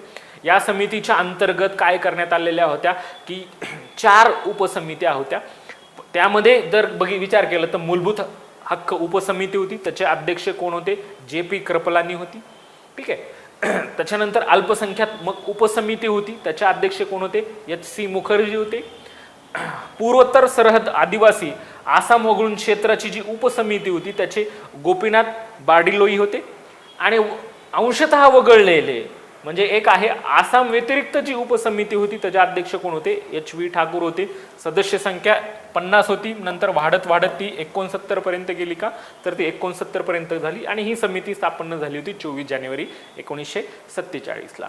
ठीक आहे. त्यानंतरची कामकाज नियम समिती जी की पहिल्याच अधिवेशनामध्ये काय झाली होती, ही स्थापन झाली होती की डॉक्टर राजेंद्र प्रसाद हे काय होते? त्याचे अध्यक्ष होते. मी सांगितलं की 11 डिसेंबर 1946 ला ही समिती काय झाली होती? स्थापन झाली होती. सुकाणू समिती, ही सुकाणू समितीचे सुद्धा अध्यक्ष कोण होते? डॉक्टर राजेंद्र प्रसाद होते का? तर डॉक्टर राजेंद्र प्रसाद होते. ठीक आहे. वाटाघाटी समिती जे की संस्थानाच्या बाबतची, त्याचे अध्यक्ष कोण होते? नेहरू होते. वित्त आणि स्टाफ कमिटी होती, त्याचे सुद्धा अध्यक्ष कोण होते? डॉक्टर राजेंद्र प्रसाद होते का? तर डॉक्टर राजेंद्र प्रसाद होते. ध्वज कमिटी ही महत्वाची कमिटी, ध्वज, या ध्वज कमिटीचे अध्यक्ष कोण होते? डॉक्टर राजेंद्र प्रसाद. प्रश्न विचारला होता की ध्वज समितीचे अध्यक्ष कोण आहेत? डॉक्टर राजेंद्र प्रसाद. ठीक आहे. ऑर्डर ऑफ बिझनेस कमिटी याचे सुद्धा अध्यक्ष कोण होते? KM मुंशी होते का? तर KM मुंशी होते. आणि संविधान सभेच्या कार्यावरची जी समिती होती त्याचे अध्यक्ष JV मावळकर होती का? तर कारण की ते संविधान सभेच्या कार्यावरील समिती म्हणजेच कामकाजाचे स्पीकर म्हणून ते काय होत होते? काम करत होते. हाऊस कमिटी, हाऊस कमिटी म्हणून हाही प्रश्न होता. हाऊस कमिटीचे अध्यक्ष कोण होते? तर पट्टाभी सीतारामय्या होते का? तर पट्टाभी सीतारामय्या होती. ठीक आहे. त्याच्यानंतरची जी समिती आहे ती योग्यता समिती, आणि योग्यता समितीचे अध्यक्ष जे की आहे अल्लादी आयर होते. मसुदा राज्यघटनेची जी की आहे चिकित्सा करणारी जी समिती होती त्याचे अध्यक्ष कोण होते? अल्लादी आयर होते का? तर अल्लादी आयर होते. जे की आहे राईट समिती म्हणजे अधिकार याचे सुद्धा अध्यक्ष कोण होते? अल्लादी आयर होते का? तर अल्लादी. ही एक तात्पुरती समिती होती नागरिकत्वाच्या संदर्भातली, त्याचे अध्यक्ष वरदाचार्य होती का? तर वरदाचार्य होती. ठीक आहे. त्याच्यानंतरची जी समिती जे की आहे की पश्चिम बंगाल आणि पूर्व पंजाबसाठी अल्पसंख्यात्मक सुरक्षाबाबतची जी उपसमिती होती त्याचे अध्यक्ष कोण होते? सरदार पटेल होती का? तर सरदार पटेल होती. संविधानाबद्दलची जी वित्तीय समिती होती या वित्तीय समितीचे अध्यक्ष सरकार NR सरकार होती का? तर NR सरकार होती. चीफ कमिशनरच्या प्रांताबद्दलची जी समिती होती त्याचे अध्यक्ष जे की आहे अय्यलगार होते का? तर अय्यलगार होते. अशा पद्धतीने या काय होत्या? समित्या होत्या. याच्यामध्ये महत्त्वाच्या समित्या, या समित्यांचे अध्यक्ष कोण आणि त्यांच्या विधानाबद्दल आयोगाने प्रश्न विचारलेला आहे का? तर विचारलेला आहे. आपल्याला ह्या सगळ्या गोष्टी माहीत असाव्यात म्हणून आपण याच्यावर काय करत आहोत? चर्चा करत आहोत. ठीक आहे. याच्या व्यतिरिक्त ज्या काही समित्या होत्या, हिंदी भाषांतर समिती, उर्दू भाषांतर समिती, वृत्तपत्र प्रेक्षक ग्रह समिती, सर्वोच्च न्यायालयाबाबतच्या काही तात्पुरत्या समित्या होत्या का? तर काही तात्पुरत्या समित्या होत्या. या समित्या असून सुद्धा इतर एवढ्या सगळ्या समित्या होत्या का? तर समित्या होता. मग महत्त्वाच्या ज्या व्यक्ती आहेत त्या कुठल्या कुठल्या समितीमध्ये सदस्य आहेत, कुठल्या कुठल्यामध्ये त्यांचा सहभाग नव्हता. जसं उदाहरणार्थ एक प्रश्न विचारला की BR आंबेडकर हे खालीलपैकी कुठल्या समितीमध्ये सदस्यत्व म्हणून त्यांनी काम केलं? तर संघराज्य घटना समितीमध्ये होते, मूलभूत अधिकार मध्ये सुद्धा होते, अल्पसंख्यात्मक समितीमध्ये सुद्धा होते, या समितीमध्ये याच्या ज्या उपसमित्या होत्या याच्यामध्ये सुद्धा होते. ठीक आहे. अशा पद्धतीचा जो प्रश्न होता, मग ते महत्त्वाच्या व्यक्तीच्या बद्दल काय केले प्रश्न विचारले आहेत का? तर प्रश्न विचारलेले आहेत. ठीक आहे. आणि महत्त्वाची जी समिती आहे ती महत्त्वाची समिती म्हणजे कुठली समिती? मसुदा समिती, प्रारूप समिती, ड्राफ्टिंग कमिटी. स्थापना 29 ऑगस्ट 1947 ला झाली. रचना जे की आहे रचनेमध्ये अध्यक्ष कोण होते? BR आंबेडकर होते का? तर BR आंबेडकर. ठीक आहे. घटनेचे शिल्पकार म्हणून आपण त्यांना ओळखतो. सदस्य किती होती? तर एकूण 6 सदस्य आणि BR आंबेडकर 1 अशी 7 सदस्य अशी मिळून काय होती? मसुदा समिती होती का? तर मसुदा समिती आहे. ठीक आहे. ही मसुदा समितीमध्ये खालीलपैकी कुठले सदस्य होते, कुठले नव्हते? मसुदा समितीच्या सदस्यांच्या बाबत थोडंसं बॅकग्राऊंड, त्यांचं जे काय आहे त्यांचा कार्यकाल काय होता किंवा त्यांचं काम काय होतं. ठीक आहे. त्यातले जी पहिली एक व्यक्ती म्हणजे गोपालस्वामी अय्यलगार, हे काश्मीरचे पंतप्रधान म्हणून जे की त्यांनी 1937 ते 1943 मध्ये त्यांनी काम केलं. काँग्रेसचे होते ते. त्यानंतर अल्लादी आयर हे अपक्ष वकील होते, एकमेव अपक्ष होते, वकील होते. ठीक आहे. त्यानंतर कन्हैयालाल माणिकलाल मुंशी म्हणजे KN मुंशी हे सुद्धा वकील होते, काँग्रेसचे होते. सय्यद सादुल्ला, मोहम्मद सादुल्ला हे पण वकील होते, आसामचे पहिले मुख्यमंत्री. ठीक आहे. BL मित्तर यांनी हे सदस्य होते, यांनी राजीनामा म्हणजे आजारी असल्यामुळे त्यांच्या जागी पुन्हा कुणाला निवड करण्यात आलं, N माधवराव यांची काय करण्यात आली, नियुक्ती करण्यात आली. DP खेतान, हे DP खेतान जे आहे ते जे की 1948ला त्यांचा काय झाला, मृत्यू झाला. त्यांच्या जागी TT कृष्णमाचारी झाले. आणि कायदा तज्ज्ञ नसलेली एकमेव व्यक्ती होती ती म्हणजे कोण होते तर जे की कृष्णमाचारी. म्हणजे बघा, ज्या संविधान सभेमध्ये मी याच्या अगोदर सांगितलं की मित्तल आणि खेतान हे काय होते, अपक्ष सदस्य होते. जी 8 सदस्य होती त्या 8 सदस्यांमधली ही 2 सदस्य जी काय होती, कशामध्ये होते तर ड्राफ्टिंग कमिटीमध्ये होते का, तर ड्राफ्टिंग कमिटीमध्ये होती. अशा पद्धतीची ही काय होती, 6 सदस्य होती का, तर ही 6 सदस्य होती. आणि एक अध्यक्ष BR आंबेडकर. ही होती मसुदा समिती. मसुदा समिती स्थापन झाली मार्गदर्शनाच्या स्वरूपामध्ये डॉक्टर राजेंद्र प्रसाद आणि जे की आहे त्याच्यावर पंडित नेहरू यांनी या गोष्टीवर काय केलं, मसुदा समिती स्थापन करण्यामध्ये जे की आहे भूमिका होती. म्हणून मसुदा समितीला असिस्ट बाय कोण होते तर BN राव होते. आणि गायडन्स एक तर आहे, तर गायडन्स कुणाचं होतं तर जे की आहे मसुदा समितीमध्ये नेहरू आणि सरदार वल्लभभाई पटेल यांचं होतं. ठीक आहे. आणि प्रिन्सिपल ड्राफ्टमॅन कोण होते तर मसुदा समितीचे ते मुखर्जी होते. कारण की भविष्यात असा प्रश्न उपस्थित होऊ शकतो का, तर प्रश्न उपस्थित होतो. पण प्रमुख कार्य काय होतं तर मसुदा तयार करायचा, कशाचा, घटनेचा. मसुदा तयार करण्याचं काम हे ड्राफ्टिंग कमिटीचं होतं. ठीक आहे. BR आंबेडकरांनी काय केलं, राज्यघटनेचा अंतिम मसुदा, काय अंतिम मसुदा हा 4 नोव्हेंबर 1948ला सादर केला. म्हणजे किती वेळा वाचन झालं तर 3 वेळा वाचन झालं. त्या 3 वेळा वाचनामध्ये काय आहे की पहिलं जे वाचन झालं, जे प्रथम वाचन जे झालं ते म्हणजे 4 नोव्हेंबर ते 9 नोव्हेंबर या कालावधीमध्ये झालं. म्हणजे या मुद्द्यावर 5 दिवसापर्यंतच काय झाली चर्चा झाली का, तर 5 दिवसापर्यंतच काय झाली चर्चा झाली. असं प्रथम वाचन झालं. कारण की वाचनाच्या संदर्भात सुद्धा ऑब्जेक्टिव्ह स्वरूपामध्ये विधानामध्ये प्रश्न आहे. दुसरं जे वाचन झालं ते दुसरं वाचन प्रत्येक कलमावर झालं. म्हणजे प्रत्येक कलमावर ते झालं 15 नोव्हेंबर 1948 ते 17 ऑक्टोबर 1949 या कालावधीमध्ये झालं. आणि जे साधारणतः आता याचं दिवसामध्ये तर विचार करायचा मुद्दा नाहीये, पण साधारणतः 101 दिवसांपर्यंत काय झालं चर्चा झाली. आणि हे जे की 13 दिवस काय झालं ते की 13 दिवस काय झालं होतं, तिसरं वाचन झालं होतं. म्हणून तिसरं वाचन जे आहे ते 14 नोव्हेंबर ते 26 नोव्हेंबर 1949 या कालावधीमध्ये झालं.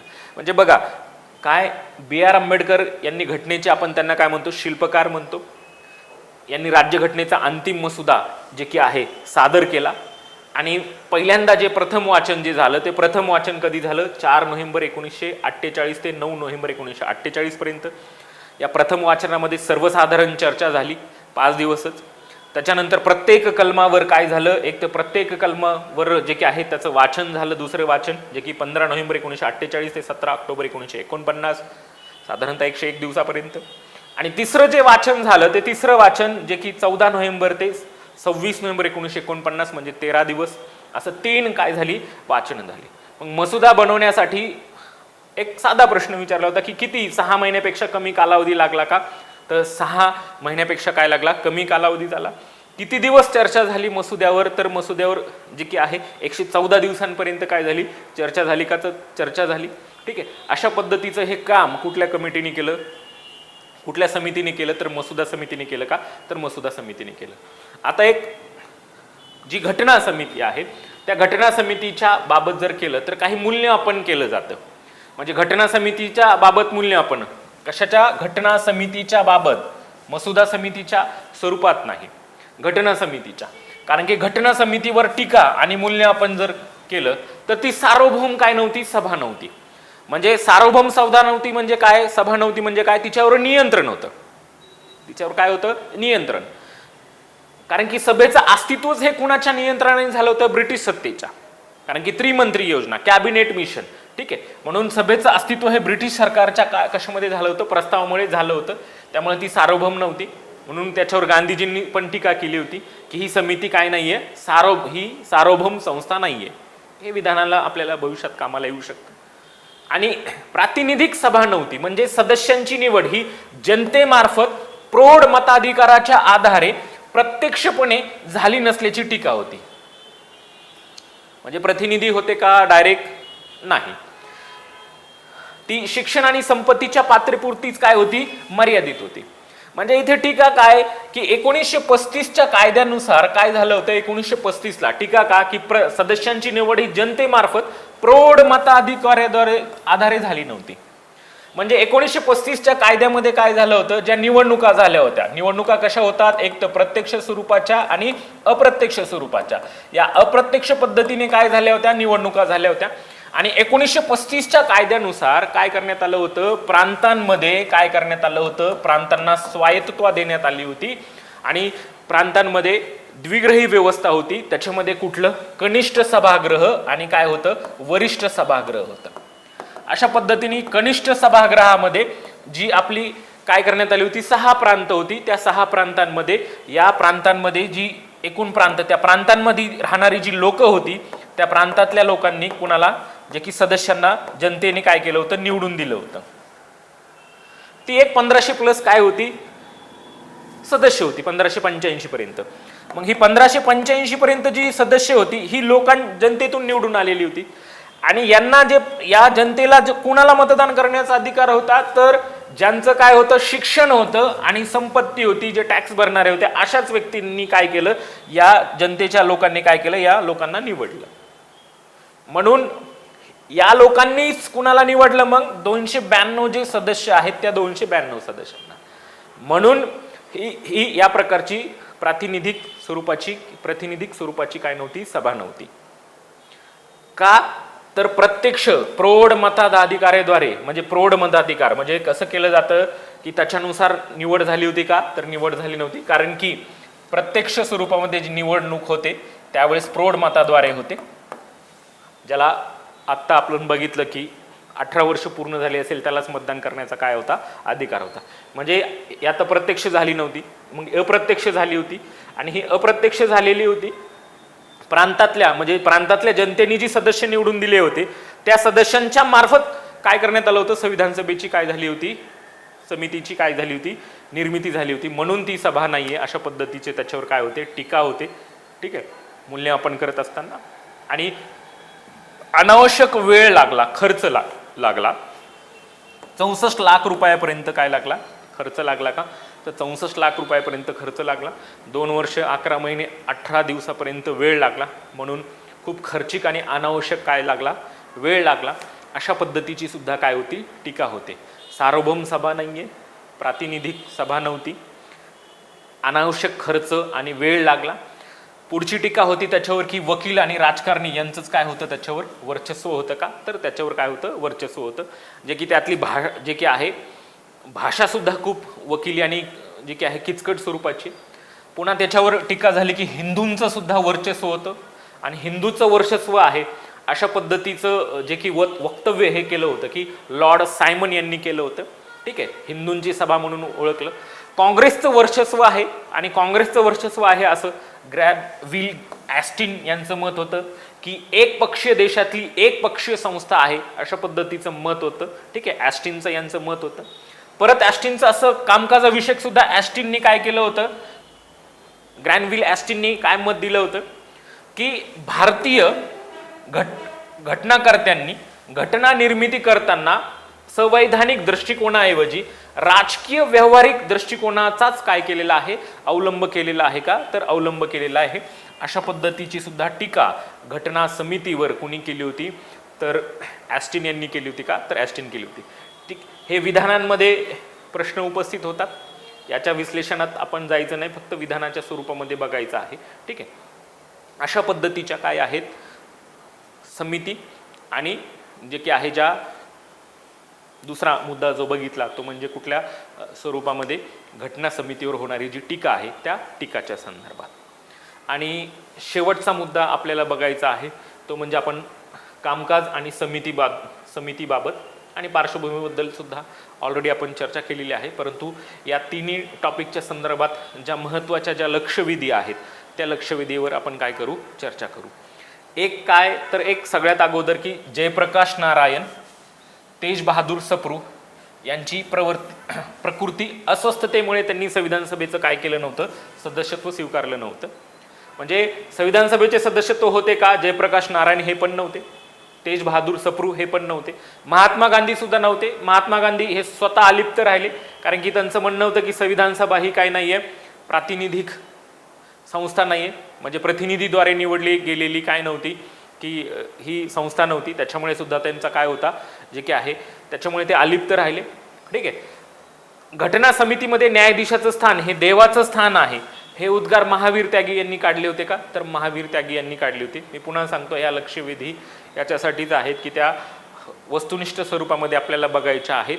अगोदरच्या बघितल्या त्या वस्तुनिष्ठ, या आपण कशाच्या स्वरूपामध्ये बघितल्या, पूर्णतः संविधान सभेच्या कामकाजाबद्दलच्या बघितल्या. या लक्षवेधी आपल्याला एक्झाम ओरिएंटेड बघायच्या आहेत.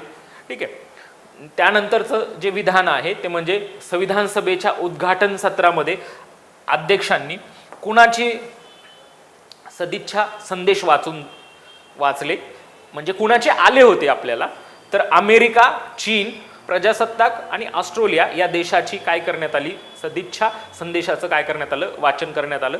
आयोगाने हा सुद्धा काय केला होता, प्रश्न विचारला होता की कुठल्या कुठल्या देशाचे आले होते म्हणून. त्यानंतर राज्यघटनेच्या मसुद्यावर वकिलांचं नंदनवन अशी सुद्धा टीका केली जाते.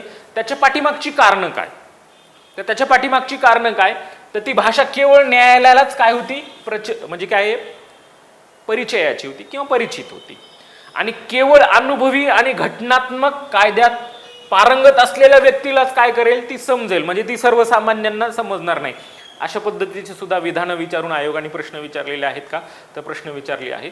राष्ट्रध्वज झेंडा फडकण्यासाठी 2 अधिनियम होते, परंतु सध्या आपला जो अधिनियम आहे तो म्हणजे 26 जानेवारी 2002 पासूनचा the flag code of India हा अस्तित्वात आहे, आणि 2002च्या कायद्यानुसारच आत्ता काय केलं जातं, आपल्याकडे झेंडा फडकला जातो. आणि 2002 नुसार सर्व कायदे म्हणजे प्रथा, पद्धती आणि सूचना झेंडा फडकवत असताना किंवा त्या संदर्भातल्या जेवढ्याही बाबी आहेत त्या सगळ्यांचा समावेश जो आहे 2002च्या कायद्यामध्ये आहे का, तर 2002च्या कायद्यामध्ये आहे. ठीक आहे. मग एक बी आर आंबेडकरांचं उद्गार होतं. मग बी आर आंबेडकरांचं काय उद्गार होतं, की स्वातंत्र्य समतेपासून वेगळे करता येत नाही, आणि समतेला स्वातंत्र्यापासून वेगळे करता येणार नाही, आणि स्वातंत्र्य आणि समतेला बंधुतेपासून काय करता येणार नाही, वेगळे करता येणार नाही, असं मत कुणाचं होतं, तर बी आर आंबेडकर यांचे उद्गार होते. उद्गारांबद्दल सुद्धा विधान विचारलेलं होतं म्हणून माहीत असावं. आता साहजिकच आहे, एक लक्षात घ्या की न्याय जर मिळवायचा असेल तर तुम्हाला काय पाहिजे, स्वातंत्र्य आणि समता. म्हणजे न्याय मिळवण्यासाठी तुमच्या काय मिळाली पाहिजे, तुम्हाला समता. समता कशी असली पाहिजे, दर्जाची आणि संधीची असली पाहिजे, समानता. ठीक आहे. आणि स्वातंत्र्य जे आहे ते स्वातंत्र्य जर मिळालं, म्हणून न्यायामधून सुद्धा काय आहे, न्याय सुद्धा महत्वाचा आहे. ठीक आहे. पण हे विधान जे आहे त्या विधानाच्या स्वरूपामध्ये आहे की स्वातंत्र्य समतेपासून वेगळे करता येत नाही, आणि समतेला सुद्धा स्वातंत्र्यापासून वेगळे करता येणार नाही, आणि स्वातंत्र्य आणि समतेला बंधुतेपासून वेगळे करता येणार नाही, असं मत कुणाचं होतं, तर बी आर आंबेडकर यांचं मत होतं का, तर यांचे उद्गार होते. ठीक आहे. पुढचं जे विधान आहे ते मे 1928ला मुंबईला सर्वपक्षीय अधिवेशनात पंडित नेहरू यांच्या अध्यक्षतेखाली एक समिती गठीत झाली होती, आणि तिचं कार्य काय होतं, तर या सर्वपक्षीय अधिवेशनामध्ये जी यांच्या अध्यक्षतेखाली ही समिती जी स्थापन झाली होती तिचं कार्य होतं की संविधानाची तत्व आणि सिद्धांत काय करायचे, निर्धारित करायचं आहे. म्हणजे सर्वपक्षीय जी अध्यक्षतेखाली एक समिती गठीत झाली होती त्याचे अध्यक्ष कोण होते, तर मोतीलाल नेहरू होते, आणि त्या समितीचं कार्य काय होतं, तर संविधानाची तत्व आणि सिद्धांत काय करायचे, ठरवायचे आहेत, निर्धारित करायचे आहेत का, तर निर्धारित करायचे. अशा पद्धतीचं एक मुख्य स्वरूपामध्ये ही समिती स्थापन झाली होती. ही जी महत्त्वाच्या लक्षवेधी आहेत त्या कामकाज आणि समितीच्या बाबत आहेत. काही थोडक्यातल्या आयोगाने काही स्वरूपात प्रश्न विचारलेले आहेत, ते म्हणजे पार्श्वभूमीमध्ये सुद्धा, जे की ऑलरेडी आपण याच्यावर चर्चा केलेली आहे, पण परत जाताना एक त्याच्यावर थोड्याशा स्वरूपात डिस्कस करू की भारत सरकार अधिनियम 1935ची काय वैशिष्ट्ये होती, की 1935च्या कायद्यानुसार आपण प्रांतिक स्वायत्तता स्वीकारली होती. केंद्रामध्ये दुःशासन सुरू करण्यात आलं होतं. केंद्र आणि राज्य यांच्यातील वैधानिक अधिकारांची विभागणी करण्यात आलेली होती. द्विग्रही कायदेमंडळ होतं आणि फेडरल कोर्ट, जे 1935ला फेडरल कोर्टाची काय झाली होती, स्थापना झाली होती. ठीक आहे. अशा पद्धतीच्या 1935च्या कायद्याची काय होती, वैशिष्ट्य होते. 1935च्या कायद्यामध्ये सविस्तर स्वरूपामध्ये आपण त्याची चर्चा केली. त्यानंतर पुढचं जे वस्तुनिष्ठ विधान जर बघितलं, लक्षवेधी, तर केंद्राकडून राज्यांना निर्देशन देण्याची कल्पना ही आपण 1935च्या भारत सरकारच्या कायद्याकडूनच केली होती. कारण की केंद्र आणि राज्यांचे संबंध आहे ते आपण कुठल्या आधारावर, 1935च्याच काय आधारावर घेतलेली आहेत का, तर आधारावर घेतली आहे. अगोदर घटना समिती होती, त्याचंच रूपांतर पुढे विधान समितीमध्ये झालं, असेंब्लीमध्ये, आणि नंतर पुढे त्याचं रूपांतर तात्पुरत्या संसदेमध्ये झालं, आणि मग नंतर ती आपली पार्लमेंट झाली. असा हा आपला काय आहे, जो की घटना समिती, त्याच्यानंतर विधान समिती, आणि त्याच्यानंतर तात्पुरती संसद, आणि नंतर पार्लमेंट. या सगळ्या गोष्टीवर आपण संसद या मुद्द्यामध्ये शिकत असताना सविस्तर स्वरूपामध्ये असेंब्ली कशा स्वरूपात तयार होत गेली या सगळ्या मुद्द्यांचा आपण तिथे सविस्तर स्वरूपामध्ये चर्चा करणार आहोत.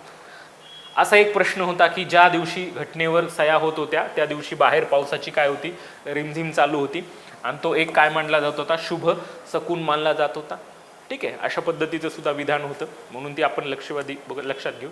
आणि संविधान सभेच्या स्वीकृतीवर एकमेव अशी व्यक्ती आहे की त्या व्यक्तींच्या किती आहेत, 2 सह्या आहेत. त्या म्हणजे कोण, डॉक्टर राजेंद्र प्रसाद. 2 अक्षर होतात, एक इंग्लिशमध्ये आहे आणि जी की आहे दुसरी शेवटची जी आहे ती कुठे आहे, हिंदीमध्ये आहे. अशा पद्धतीने महत्त्वाच्या काय आहेत, तर या लक्षवेधी आहेत का, तर महत्त्वाच्या लक्षवेधी आहेत. ठीक आहे. असा आपला जो मुद्दा जो आहे तो म्हणजे राज्यघटनेची काय आहे, निर्मिती आहे.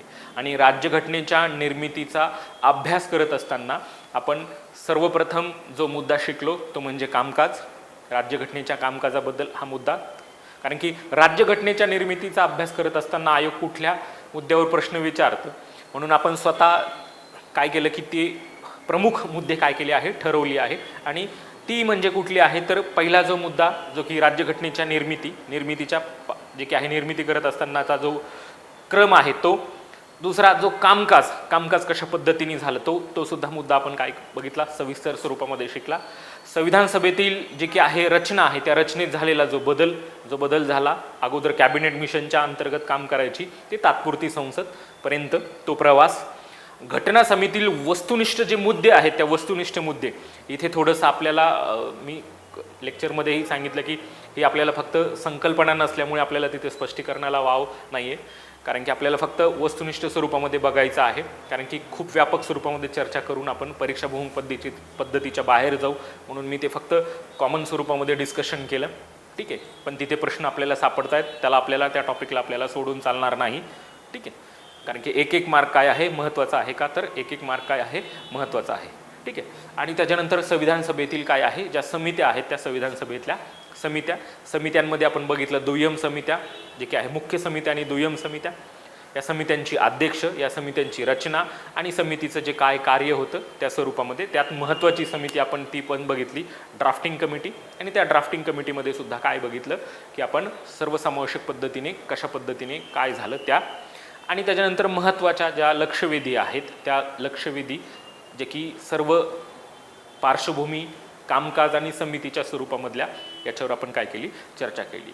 ठीक आहे. तर आत्तापर्यंत आपण कुठले टॉपिक शिकलो आहोत, तर तो भारतीय राज्यघटनेच्या पार्श्वभूमी, जी पार्श्वभूमी बघितली 1773 पासून ते 1947 पर्यंत. त्यानंतर आपण शिकलो की भारतीय राज्यघटनेची निर्मिती आणि भारतीय राज्यघटनेच्या निर्मितीचा जो प्रवास आहे तो प्रवास पाहिला. ठीक आहे. तर आपण या सगळ्या मुद्द्यावर सविस्तर चर्चा केलेली आहे. बाकी जी चर्चा होणार आहे ती आपल्याला या टॉपिकवर जे PYQ आहेत आयोगाची, त्या आयोगाच्या PYQ मधून परत आपल्याला भरपूर गोष्टी काय होणार आहेत, स्पष्ट होणार आहेत. आणि याच टॉपिकवर एक 70 मार्काची सराव पेपर आहे, त्याच्यामध्ये सुद्धा काय करणार आहोत आपण, त्याच्यावर चर्चा करणार. ही वेगळी लेक्चर आहेत, ते तुम्ही जे काय आहे आपल्या ॲपमध्ये काय पाहू शकता का, तर पाहू शकता. थँक्यू.